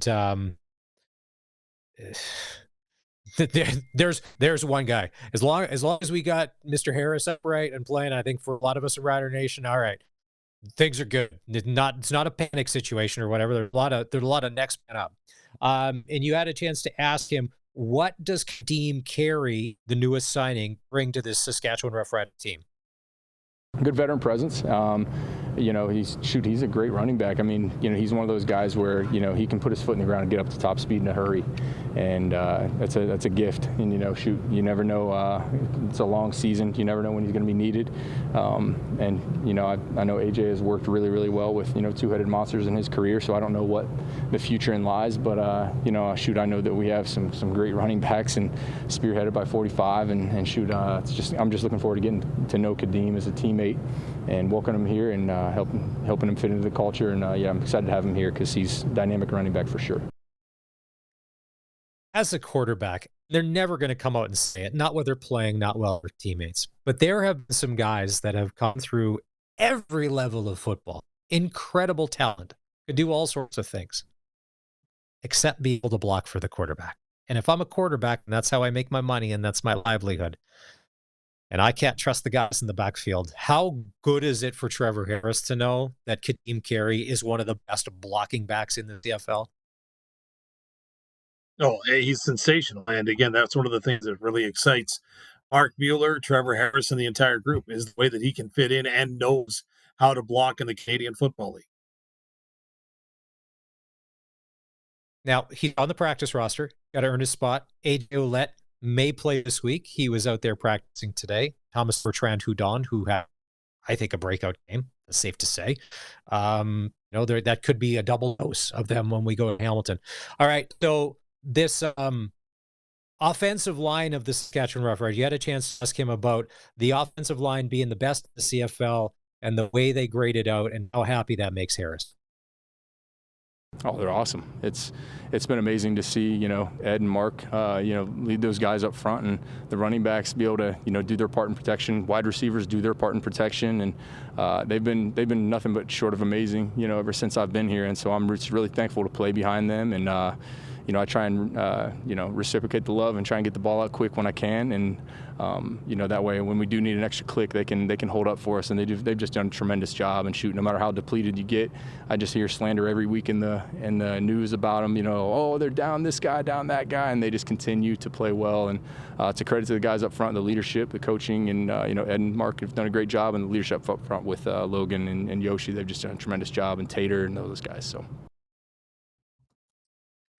Dave, we had said that Kadeem Carey and any of the new players brought to town need to be wrapped in bubble wrap, not to be touched, because for the rest of the week, Dave, fingers crossed, nobody else ended up on the injured list, and that it's all systems go for Hamilton. Do that. We'll catch up with some more from Dave in practice after 5 o'clock. We're going to take a break. Glen Suitor, as always, press coverage Tuesdays and Thursdays right after the 5 o'clock news. And big signing in the NFL today, and a newly married man. And if you don't know what to get him because you haven't seen his wedding registry, maybe hold off before you hit up Amazon. We'll get into that and more. This is the SportsCage on the home of local sports Saskatchewan, 620 CKRM. The Red Sox are on the road tonight. They're in Swift Current to take on the 57s at Mitchell Field. First pitch goes at 7 o'clock in Swifty. Then tomorrow night, the Sox are back home to take on those same 57s at Curry Field. That will start at 7 o'clock. All right, time to say hi to Brian Raymond at Flowing Springs Golf Course. Brian, it's U.S. Open week. I mean, the place has got to be a buzz. But here's the thing I want to ask you about. As a 51-year-old guy, this rec golf league for men over 50, what's the quick rundown? Because I like this. I don't have a crew. I'm just a guy that maybe has time to come and golf. You've provided the flexibility that we need, right, for a busy schedule? Yeah, you know what? I mean, sometimes people can only play 9 holes, and some courses kind of frown on that. But you know what? We do have a 9-hole rate, and it's available anytime. So, yeah, you're right. Sometimes time is a little tough to come by, and if you've only got time for 9 holes, come on out and play. I mean, you know, we got a nice golf course, and we welcome the 9-holers. All right, and so that would be, it's Tuesday, Wednesday, Thursday. A lot of flexibility in there for people. And then the other thing, too, is you can come when your schedule accommodates. You don't have to be locked in for the season. There's some flexibility there. Yeah, you don't have to be a member to play our golf course. That's absolutely right. And we try to be as flexible as possible, and we offer some great specials. Monday and Wednesday, it's only $39 to come out and play if you're a female or a senior. And every day after 3 o'clock, it's $38 or $22 after 6. And nowadays, you know, it's light out now till well after 9 o'clock. So 9 holes is easy, and quite often people are playing more than that. All right, Brian, let's go old school to get in touch with the Pro Shop phone number, and then if we want to book online, where do we got to do that?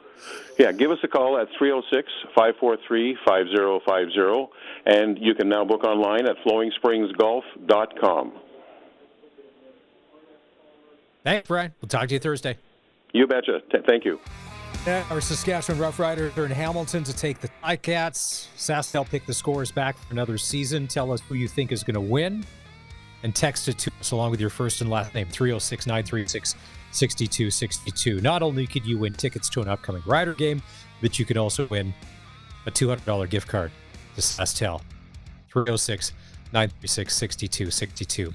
It's a smoky Tuesday afternoon. Thanks for being part of SportsCage. It's Maz in for Barney for the rest of the week. We've had a busy show. We had the Professor Don Hewitt coming in hour number 1. Tyler Yaremchuk, who's from Oilersnation.com. He's actually in Fort Lauderdale, Florida. They decided to, normally they do a live stream every day in Edmonton. They cover the Oilers. They took the show on the road. So they're in Fort Lauderdale. They're set up at an Airbnb. We had a chance to chat with Tyler about what happened last night. After the first 2 games, was anybody expecting a 6-1 blowout? I don't think so. And then Arash talking about what he thought of week 1 in the CFL. If you missed any part of that, you can always go listen to or watch the podcast.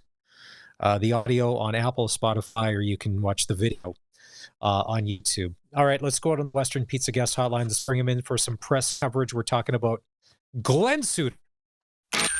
Time now for press coverage with CFL and Saskatchewan Roughrider legend Glen Suitor on the Sports Cage. Brought to you by Bronco Plumbing and Heating, where professional service is guaranteed. They'll treat you right. 781-2090. 1 week is in the books when it comes to the CFL regular season, and we're going to start this segment here, brought to you by Bronco Plumbing and Heating, with a Glen Suitor mea culpa from the broadcast last week. Suits, the floor is yours. What did you want to rectify or correct? Yeah, it's Maz. We should be accountable. When things go a little sideways, and we expect the players. Yeah. Well, we expect the players and the coaches to, certainly, and management. So I think it's fair when a mistake is made, and it was a mistake made completely on my part. But we had shown, if you watch the TV version of the game, we had shown a graphic showing completion percentage for Trevor Harris all time. And I heard you talk about it earlier with Dave, and I thought there's a good opportunity to kind of correct what I said. We showed the graphic. Cody Fajardo was on that graphic along with Ricky Ray and Trevor Harris. Those were the top 3 all-time completion percentage. So that was accurate. That was absolutely accurate. Yes. About 10 or 15 minutes later, without the graphic, I had just mentioned, because Trevor had thrown such an accurate pass, I had just mentioned again that Trevor Harris is second to Dave Dickinson in completion percentage. Well, if you remember back to 10 minutes earlier, we had shown a graphic that showed Ricky Ray. And, we had Ricky Ray and Cody Fajardo with Trevor up there. And now I'm saying Dave Dickinson was part of it, not on that graphic. So if anyone put that together and said, what is he talking about? Yeah, that was a mistake on my fault. What I meant to say was Trevor Harris is second at quarterback rating to Dave Dickinson all time. Dave Dickinson is number one all time. Trevor Harris is number two all time at quarterback rating. And quarterback rating encompasses, touchdowns, completion percentage, incompletions, interceptions. There's a formula there that the league office and Steve Daniels has, and he puts that together. So I had that information and mentioned that Dave Dickinson is number one, Trevor Harris is number two, and I said completion percentage. But what I meant to say was quarterback rating. So, anyways, if you were dissecting the whole thing and said that didn't make sense because there was two other guys on that board that just showed, that's why full accountability. I fumbled that one. Suits, you'd make a bad politician because you want to be accountable. That's not a thing. Speaking of Dave Dickinson, I saw an interview with him last week. This is weird. He said he doesn't like watermelon, and I get it. Not everybody likes watermelon. He goes, that's why I hate the Riders. Okay, that's fine. He doesn't like hamburgers. He won't eat hamburgers, which I find odd because that is one of the general kind of universal foods. Everybody would kind of eat a hamburger at some point, but apparently he's an anti-hamburger guy. Yeah, I do get the watermelon thing. Yeah. He's what would they eat in Calgary? Like, is that a chicken wing thing or something over there, or steaks? I guess. Yeah, you'd have the big steaks and stuff like that. But the hamburger thing I don't get because a hamburger you can create yourself. I mean, once you take the meat and the bun, the rest is completely your call. So completely up to you. Yeah, so that's a little surprising. I haven't heard many people say that was a problem food for them, but Dave is his own guy, so well, to each his own. That he is. So you were on the show on Friday. We talked Riders, we talked Red Blacks. So the rest of the weekend, and if we stay with Calgary 38, Hamilton 26. Hamilton played good in spots, but it wasn't a complete game. But Levi had some receivers dropping passes. Charleston Hughes said on the show last week, he thinks that the Calgary Stampeders are going to end up 5th place in the West Division. And after what I saw, I thought they're going to be the toughest 5th place team to play all year because it looks like they found a few balls. They got a few gamers on that roster outside big play VA. Yeah, they do. And, I think one of the big differences I noted from that game was the fact that they were committed to the run, Maz, like not just running the ball, but Dedrick Mills was touching the football a ton, number one, but it seemed like it was always on first down. And that's something that they got away from. And, I saw the same with Hamilton, as a matter of fact, in the same game. Hamilton with Scott Milanovic calling the plays, and I'll be in Hamilton, so I'm going to talk to Coach later on in the week, and I'll relay what I learned to listeners. But I think, both threw it 50 times. Now, they were behind on the scoreboard, but he threw it 50 times. So when you're only giving your running back the ball 8 times, and you're throwing it 50, you are really one-sided. You're right-handed, and that's it. There's nothing going the opposite way. There's nothing to hold the linebackers, and it can really become. I mean, you can put up some big yards and points, but you can also go the other way. It's kind of like hit and miss. But a run game sort of, solidifies everything. It brings your linemen involved. It allows them to dominate. It allows them to, fire off the football and get a little more physical, and you get your quarterback in manageable situations. So I think with the Riders looking to prepare this week, I'm not speaking out of turn here because I haven't talked to Hamilton yet, but they have to be ready when they look at those numbers to think they're going to go back to the run or at least more to the run. We're going to have to be more conscious of that because I can't imagine Scott Milenovich just running it 8 times again this coming week and asking his quarterback. And I agree with you. He had a lot of drops in that game because Bo didn't look bad, but he had a few key drops. But 50 throws and 8 carries to your back, that's lopsided. It is. The one thing about Milenovich, and he was never shy how he calls a game. Bo Levi Mitchell, he'll throw it up. He could throw 6 interceptions. So he'd be like, I'll throw 7 if I need to. The Riders gave up 400 yards to Ottawa. And here's the thing. Let's say that they got the drops out of the way last week, because even Kenny Lawler was dropping balls, and Kenny Lawler is not known for dropping many passes, but he dropped a few easy ones. Let's say they correct that. They're going to be pushing that Rider secondary. You've got CJ Avery out. He's on the 6-game list. Roland Milligan, practiced today. We hope he plays, but that Rider defense will look a little different. Bo's got a quick release. He doesn't get sacked a ton.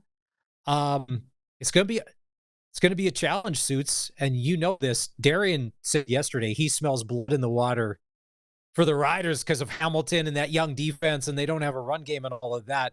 But you know that Milenovich and Mitchell are going to be, they're maybe a little more balanced, but you know that they're going to be slinging it probably 40 times. You'd think that's stuff. Those are Bo numbers. Yeah, and they have the weapons. I mean, you mentioned Lawler, their receiving core, Tim White. It is a solid big play receiving core. So yeah, you can cut Bo loose, but again, if we're just going to say the matchup is receiver versus DB, then I would suggest that the DBs for Saskatchewan, their trump card will be a good pass rush.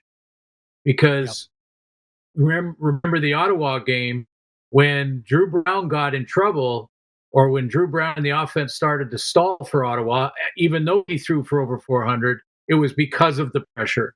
And I'm not saying that the DBs can't hold their own, because that's a good group. It's a really good group. Again, we talked about at the beginning before the Ottawa game that the first 3 games of the season are going to be a challenge for the defense. For the Riders, like they're going to be challenged because there's a lot of playmakers they face in the first 3 weeks, and this is week 2. Hamilton with the playmakers and with Bo, a veteran guy. They've got to be on their P's and Q's. They can't give up free ones, and with bus coverage, and they didn't. And I also thought Devon Campbell may have started a little slow, but I thought he really played well in the second half and sort of settled in, figuring out the angles again of the CFL field versus the NFL field. You were part of the Snoop Dogg Bowl in BC. From what we could see on TV, Snoop sounded good. I'm not the biggest Snoop fan, but from the few snippets I heard, I'm like, all right, that's pretty good. I saw him throwing balls into the crowd. From a marketing standpoint, huge win, touchdown. Give him the Amar Doman Grey Cup. He's undefeated when it comes to concerts and football. But when the game started, and this was to me the most intriguing game of the week, because you wanted to see Nathan Rourke and Buck Pearson, how they were going to work together. And I thought Buck called a beautiful game for him, moving him around the pocket, and then the legs took over. And on the flip side, they gave everything to Trey Ford in the offseason. But a lot of us who like Trey Ford know that sometimes Trey Ford likes to dip out of the pocket, play a little sandlot football, doesn't stand in at times and be a pocket passer. And 31-14 was the final score. Rourke good, Trey Ford, the sandlot can only play for so long, right? Yeah, but I would say if I was Edmonton, and they'll find their way on this, they'll figure it out. Jordan Maksimic is their offensive coordinator, and he's, Canadian guy too, and they're going to give Trey Ford a lot of opportunity here to settle in. But from just a coordination point of view, I really think that he will figure out what he does well, and that Sandlot part would be number one in my playbook. That would be the first chapter of the playbook for me for Trey Ford. Sandlot, go ahead, love it.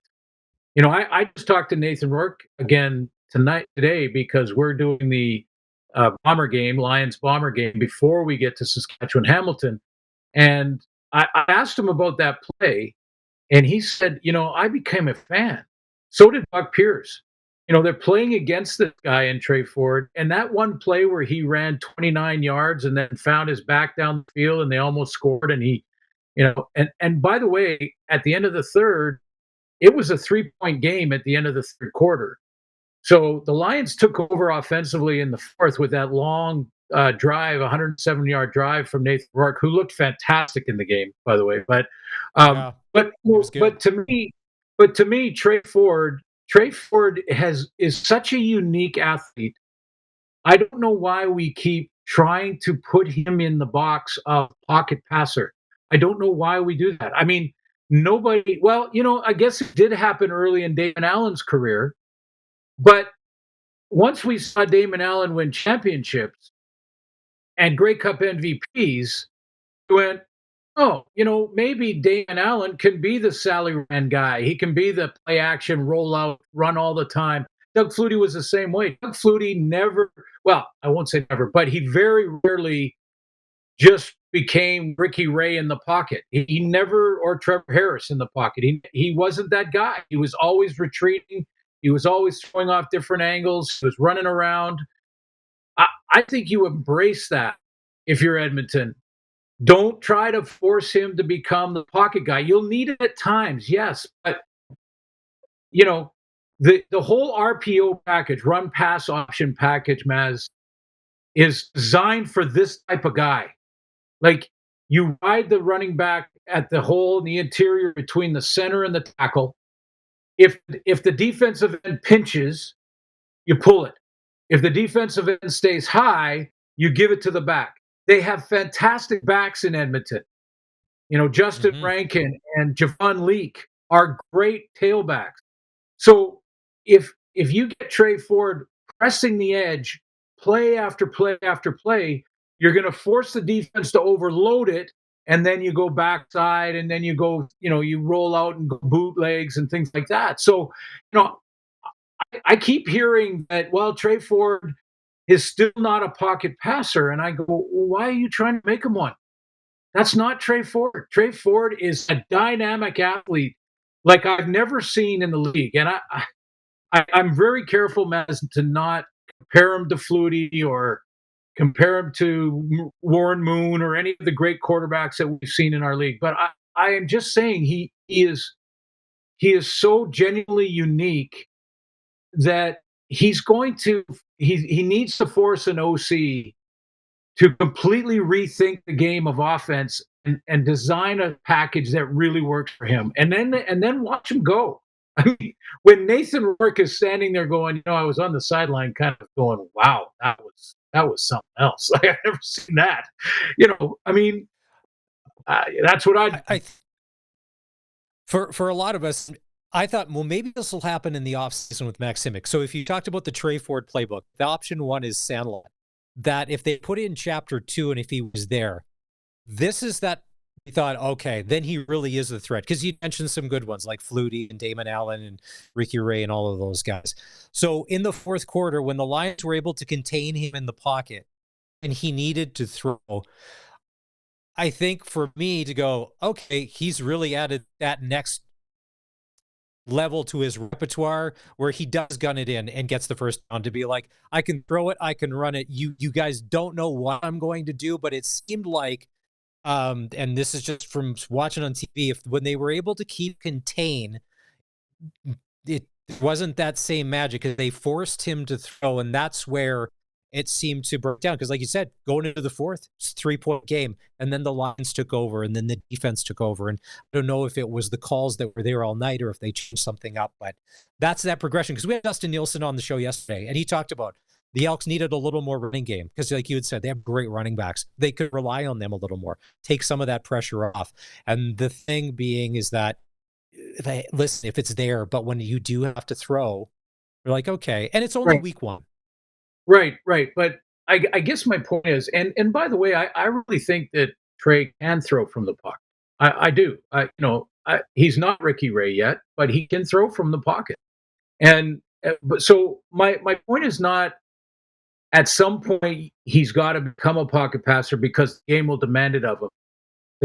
How the game is unfolding will demand it of him. I'm not suggesting that. What I'm saying is, if the offense from the very beginning in first series doesn't make him a pocket passer every series, that's where he scrambles from right now. He's in the pocket, things break down, he bails out, outruns angles, and makes big plays. But if you get him on the edge all the time, you remember Damon Allen? How many times did Damon Allen actually throw from deep in the pocket, 7-step drop? Not very many. It was always on the roll. It was always a play action going one way, him going the other way. But that 29-yard run where he just gave up, and we're seeing it on the feed right now. I mean, I'm not sure there's many athletes that can do that. I just haven't seen it in either league. So again, yes, so he's going to have to throw from the pocket at times. I mean, let's put it this way. If a defense blitzes him with more than they can block, in other words, outmans him, like if you're blocking 6, they're sending 7. One guy's free, he's going to have to learn how to throw hot, and he's going to have to learn how to throw it from the pocket as soon as he catches a ball, get it out of his hands before the rush comes.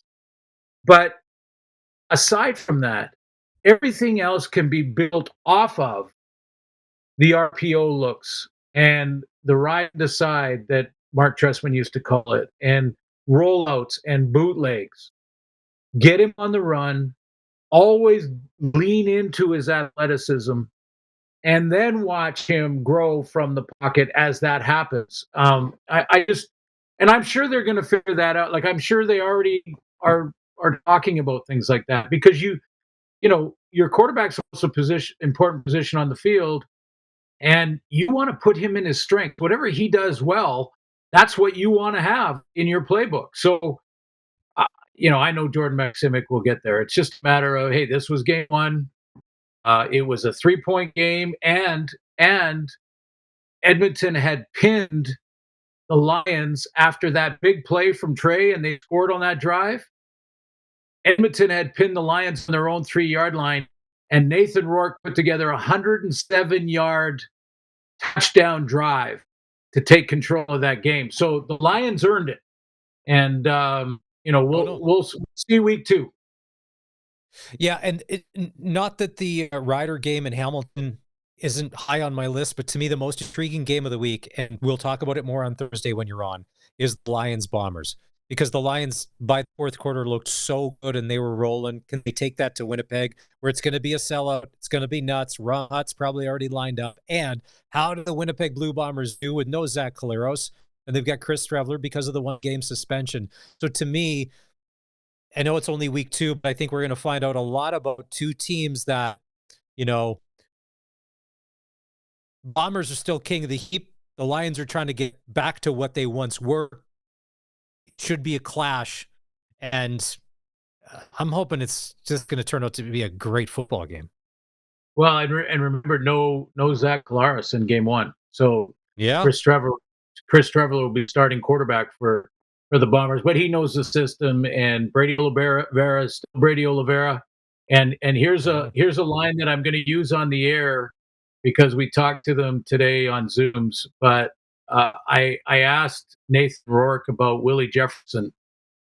I said, do you always kind of find out where he is? He said, Willie Jefferson, the older he gets, he doesn't get any smaller, because he's so big with such great reach, he can cause havoc. So you will see. Everyone's saying the Bombers are getting old. They had a bye in week 1, so they have, I think, a little bit of an edge. They've seen every team now. And the Lions haven't really seen them yet. So I think there's a bit of an edge there for the Bombers. But, yeah, that should be a good football game. All right. Suits does. If you've never heard this segment before, or any of them that we've done over the years, Glen Suitor does not make predictions, but you can. SaskTel Pick the Score is back for another season of Rider football. Pick the score of the Rider game on Saturday against Hamilton. You can win a $200 gift card from SaskTel and tickets to an upcoming Rider game. All you need to do is text in your first and last name along with your prediction. You can pick Hamilton if you want. We're not going to out you, all right? 306-936-6262. Suits, as always, good stuff. We will chat. You will be at the stadium Thursday night in Hamilton when we do this next. Yes, and I will make one prediction, Maz. Oilers win the next game. Oilers win the next game. Suits, it unraveled. I like you, I like you better when you were a politician, try to be accountable. They just have to play hockey again. Stop worrying about who hit who and getting back at each other. Just go play hockey again. They'll win Game 5. Corey Perry and Evander Kane would have fought the parking lot attendants last night if the parking lot attendants would have dropped their gloves. Okay, exactly. That's how far off base the Oilers were. All right, it's press coverage with Glen Suitor here for Bronco Plumbing and Heating, right here on the Sports Cage. Time to take a break. Our favorite, I like him. I don't know why people dog him. I think he's one of the most interesting people in the NFL. He signed with a new team, and he's a freshly married man. We'll tell you who that is next. This is the Sports Cage on the home of the Saskatchewan Roughriders, 620 CKRM. Last night, the Jays had a big 5-4 win in 10 innings with the St. Louis Cardinals. They're about to throw the first pitch. Jays in St. Louis. Game 2 of that series here was in about 9 minutes' time. Regina Red Sox are on the road tonight. They're in Swift Current to take on the 57s at Mitchell Field. First pitch there goes at 7 o'clock. Then tomorrow, back home at Curry Field, Swift Current will be here. Sports Cage will be live starting tomorrow, 3 o'clock. Dave Thomas and myself in Curry Field. It's a special day tomorrow as they'll be honoring the team from India that made Saskatchewan and Canadian sports history. It's going to be an interesting show tomorrow. Looking forward to that. And that is your sports ticker here on 620 CKRM. All right. It was a busy day at Saskatchewan Roughrider practice. It was indoors at Affinity Place because of the forest fire smoke. They didn't practice outside. If you've missed the news, it's more bad news when it comes to the injury list. Peyton Collins, offensive line, started at left tackle last week. The blind side, first start as a pro. He's on the 6th game with a knee injury. CJ Avery has some sort of bicep issue. He's on the 6th game, and he could be out longer, Dave said. This may be a season-ending one. It's too bad. And he played through it. He got hurt somewhere in the middle of the game, and he played through it. The bicep hanging off. And Kean Schaefer-Baker's been added to the 6-game injured list. Started the game last week. Didn't see him after half. Is this maybe he's back before 6? We don't know. We don't know the extent of it, but Kean Schaefer-Baker on the 6-game injured list. On the good news front, AJ Ouellette practicing today. Roland Milligan practicing today. Will they play in Hamilton? We don't know. Deem Carey signed as a practice roster player.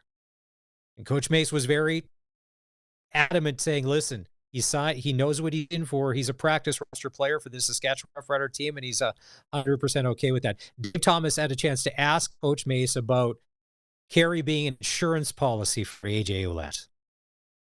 Nah, man, it's Kadeem Carey's available and he wants to be here to even come on the practice squad. I mean, we would be kind of silly. You know what I mean? It's just what it is. He's an excellent player. Had a great year last year, won a Grey Cup, had a great game in the Grey Cup. Wanted to be here, so we had space to do that. All right. He knows the assignment. Now, Thomas Bertrand-Hudon, who is on the roster, but he's Canadian. So he's going to be on the roster anyway. Do the Riders, because let's say Ouellette looking good, feeling good, gets a start with a head injury. Now, they're saying upper body, but I think a lot of us that watch the replay again and again and again, he took a shot to the head. Let's say something happens early in the game and the Riders are down and we don't carry extra backs. We're not Edmonton. We don't carry 3. It's Thomas, Bertrand, Hudon. Do you have Carey on the roster as insurance? As a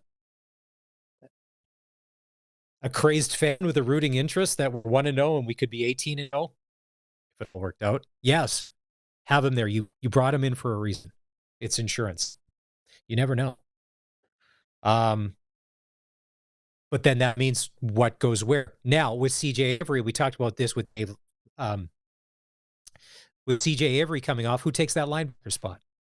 Well, AJ Allen is Canadian and played pretty well, and he's a special teams demon.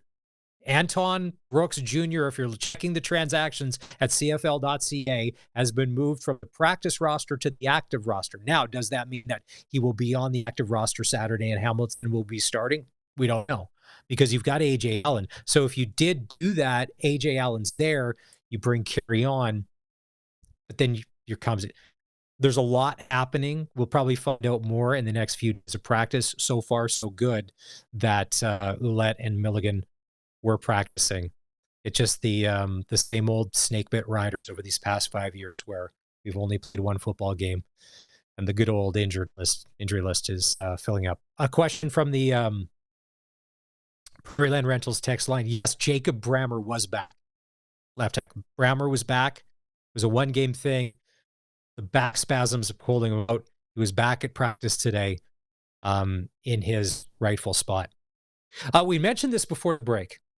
And Colson, I know you have strong feelings on this. I'm asking you to look at him through a different lens. You're an understanding person. When the Netflix show came out about Aaron Rodgers, what was it called? Enigma? You guys were all over me for liking it and him because he doesn't apologize. He's Aaron Rodgers. Yes, he's a weirdo, but he's a proud weirdo. He does ayahuasca. It's hard to get along with. But he's good. He can back it up with his play. He's won a Super Bowl. He is all of that. Aaron Rodgers is a changed man, Colson. Are you willing to give him a second chance? Before I go further with my story. The problem I've always had with Aaron Rodgers is he just feels like a drama queen. And I am the oldest kid in my family. I have dealt with more than enough drama in my life. I don't want to have to watch a quarterback doing all of these sideshow things as well. I will give Aaron Rodgers credit, like you said. He's won a Super Bowl, multiple MVP, amazing athlete, gets the job done. But at this point, especially, how old is he now? He's past 40, right? Is he 40? And can I address the drama queen thing? For the past year, you've been the head producer on the SportsCage. Yeah. You have had more than enough training dealing with drama queens day in and day out on this show. From the people that work it, from the guests we bring on, and everybody involved takes their turn wearing the tiara and the sash on stage. All right? Sometimes you just get called into action. Being trained to deal with drama queens and choosing to deal with them is two different things. Aaron Rodgers yesterday signed with the Pittsburgh Steelers. All right? Fresh lease on life, brand new team. What could possibly go wrong? And then today we find out in the press scrum, because there was pictures of him practicing, Aaron Rodgers is now a married man. Someone asked, is that a wedding? He said, yes. And you're married? He said, yes. They asked how long. He said about 2 months. I've never seen a picture of who he married. All I know is his exes, like Danica Patrick, don't have anything great to say. I think her quote was something about soul sucking, and he destroyed her life, and there's not a lot of positive there, but Aaron Rodgers is now a married man. So if you and I were to chip in and go on Amazon, what do we get Aaron Rodgers as a wedding gift? I mean, I just got married a year ago, and I've got 3 weddings to hit this summer. So kitchen items is usually number one on the list. But would Aaron Rodgers appreciate if we bought an autographed picture of Aaron Rodgers and sent it to him in a nice frame?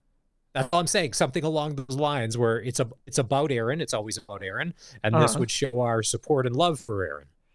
I'm sure Aaron would appreciate it. I don't know about his wife. So that's probably not going to be the weirdest thing she's going to have to get used to, being married to one Aaron Rodgers. I don't think he's ever been married before, and if he has, I don't remember the divorce planned out on TMZ. So maybe this is the first trip down the aisle. He's dated a lot of high-profile celebrities. I don't know that he's ever been married before. I was going to say, just quick searching here, doesn't appear to have been married. He was engaged to Shailene Woodley back in 2020, but they broke that off in sometime in 21. Yeah. Ooh, I'm sure she's happy. She's another one that come out and said, yeah, that was not a good time in her life when she dated that guy. So congratulations to Aaron Rodgers, a newly married man. And of these 3 weddings you have to go to this summer, when is the first one on the calendar for you? First one is July 5th, a bye week, thankfully. Okay. The second one is 2 weeks after that, not a bye week. So I think I'm actually missing most of that one because it's on the same day as a Rider game. And then the other one, I'm in it because it's my brother's and it's in October. So that one I'm not missing. Listen, as you know, when you get married in Saskatchewan, if you're not checking the football schedule, that's on you. That is not on the football club or any of the guests. All right? The first one's in Alberta, too. So the fact that they nailed the Rough Rider bye week, I'm like, you guys are doing the best so far. How'd you pull that off? But all right. Have you bought a gift yet? Speaking, it's 2025, and I know that the price of everything's gone through the inflation. What kind of price range are you in for buying a wedding gift these days? Between $100 and $200? Is that? I haven't been invited to a wedding in a long time. I've been invited to a lot of things. It varies per person depending on their taste. I would say you're not finding a lot of gifts lower than $50, and don't be surprised if you're spending $100.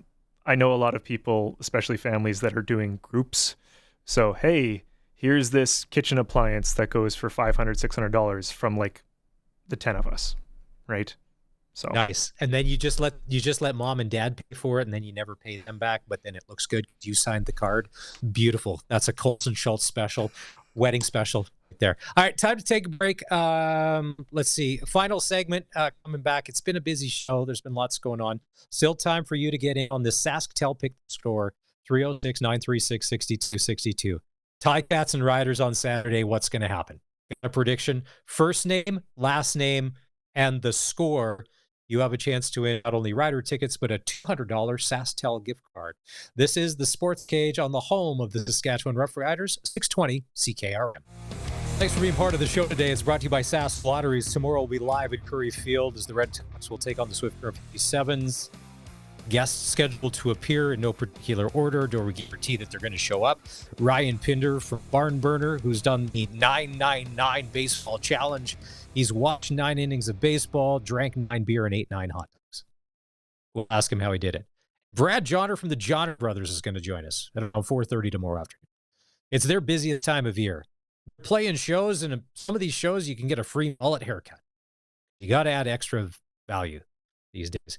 It's a big weekend for rodeo in Southern Saskatchewan. It's like a triple header. Like you just hop in the truck from one to the other, just like some of the cowboy and cowgirls are going to do. Pilot Butte Rodeo starts Friday. They run slack at 6, and then it's the Caitlin's Crusaders bronc riding event. It's just bronc riding on Friday night. The most exciting events in rodeo.